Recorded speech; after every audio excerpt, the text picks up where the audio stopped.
వెళ్దామా నాన్న?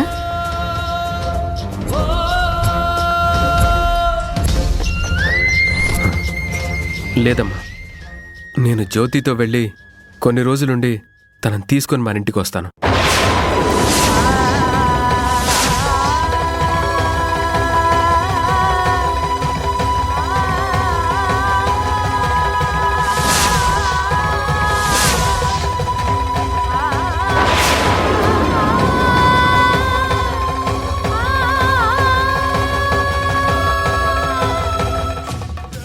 వద్దు రాజీవ్, జరిగిన అపచారాన్ని తేలిగ్గా కొట్టిపారేకు. నాకేం కాదమ్మా. ఎందుకు రాజీవ్ అంత నిర్లక్ష్యంగా ఉండి నన్ను టెన్షన్ పెడుతున్నావు? ఇందాక నువ్వు దేవుణ్ణి మా అమ్మ మాట వినాలా వద్దా అని అడిగినప్పుడు దేవుడి నుండి పువ్వు కింద పడ్డం నేను చూశాను.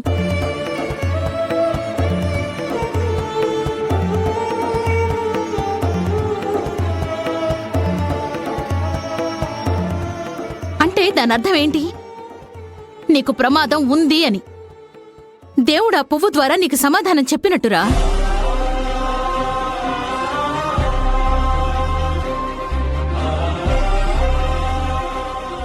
నువ్వు దాంతో వెళ్ళి కలిసి ఉండడం శుభం కాదురా నాన్న. మీ భార్యాభర్తల బంధం తెగిపోతేనే నీకు గండం తప్పుతుంది. ప్లీజ్ నాన్న, అర్థం చేసుకో.